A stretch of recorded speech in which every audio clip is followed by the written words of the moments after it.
Assalamualaikum warahmatullahi wabarakatuh. Anak-anakku peserta didik MTSN 4 Bondowoso kelas 7. Selamat berjumpa dengan saya Unsiatul Zulfa dalam pembelajaran fikih. Materi yang akan kita bahas pada hari ini yaitu tentang sholat 5 waktu.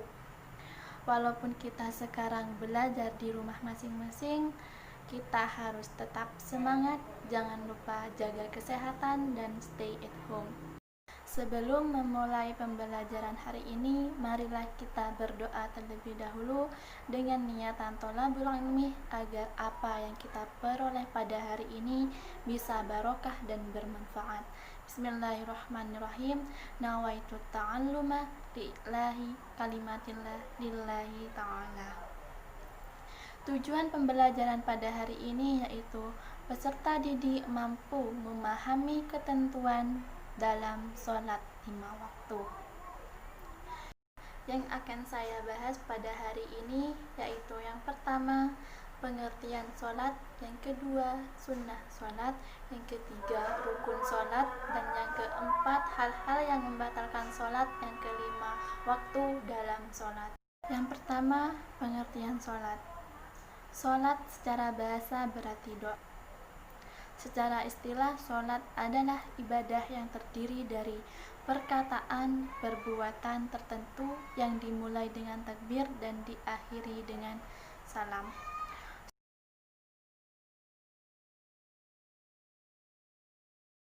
Yang kedua yaitu sunnah sholat. Sunnah sholat di sini yaitu ada dua, yang sunnah ab'ad dan yang kedua sunnah hayat. Sunnah ab'ad yaitu amalan sunnah dalam sholat yang apabila terlupakan harus diganti dengan sujud sahwi. Yang termasuk dalam sunnah ab'ad di sini yaitu membaca sholawat pada tasyahud awal, membaca kunut pada saat sholat subuh. Yang kedua yaitu sunnah hayat. Sunnah hayat di sini ialah amalan sunnah dalam sholat yang apabila terlupakan tidak perlu diganti dengan sujud sahwi. Yang termasuk dalam sunnah hayat di sini yaitu mengangkat tangan ketika takbiratul ihram sampai sejajar ujung jari dengan telinga dan telapak tangan sampai bahu. Yang kedua, meletakkan tangan kanan di atas tangan kiri ketika sedekap. Yang ketiga, membaca doa iftitah. Dan yang selanjutnya yang ketiga yaitu rukun sholat. Rukun sholat di sini ada 13. Yang pertama yaitu niat, yang kedua berdiri. Nah, di sini jika ada seseorang yang melakukan sholat namun orang itu tidak bisa berdiri, maka boleh melakukan sholat dengan duduk. Dan apabila orang tersebut itu juga tidak bisa duduk, maka itu boleh dengan berbaring. Yang ketiga, takbiratul ihram. Yang keempat, membaca surat Fatihah. Yang kelima, ruku dan tumakninah. Yang keenam, iktidal dengan tumakninah. Yang ketujuh, sujud 2 kali dengan tumakninah, yaitu meletakkan kedua lutut, kedua tangan, kening, dan hidung ke atas lantai.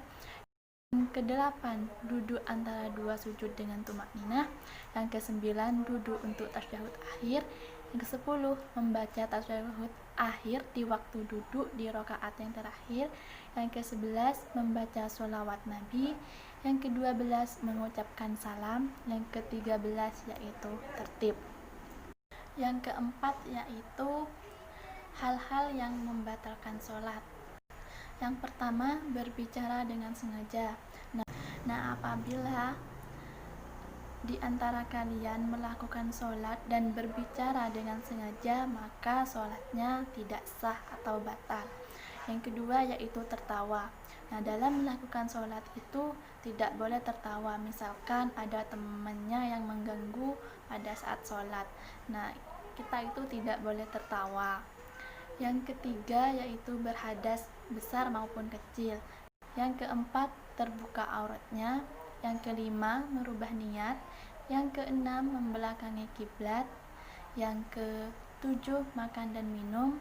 Yang ke-8 murtad. Yang ke-9 meninggalkan salah satu rukun sholat dengan sengaja. Yang ke-10 bergerak dengan banyak 3 kali gerakan atau lebih secara berturut-turut. Selanjutnya yang ke-5 yaitu waktu sholat 5 waktu. Yang pertama yaitu sholat duhur, yang kedua sholat asar, yang ketiga sholat maghrib, yang keempat sholat isya, dan yang kelima ialah sholat subuh. Pada sholat duhur di sini yaitu waktunya ketika matahari condong ke barat dari pertengahan langit, dan akhir waktu dari sholat duhur di sini apabila bayang-bayang telah sama panjangnya dengan sesuatu. Yang kedua yaitu pada sholat asar. Waktunya di sini yaitu mulai dari habisnya waktu duhur sampai terbenamnya matahari.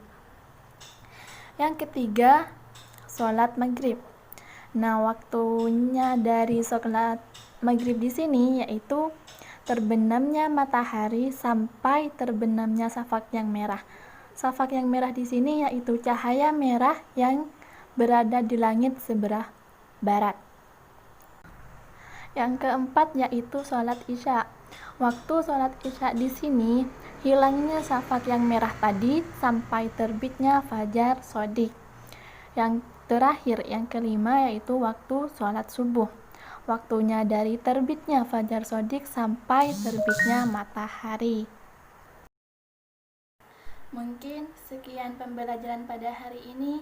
Marilah kita tutup dengan bacaan hamdalah. Alhamdulillahirrabbilalamin. Dan untuk penugasan pada hari ini, siswa membuat kesimpulan tentang materi yang sudah disampaikan tadi. Sekian dari saya.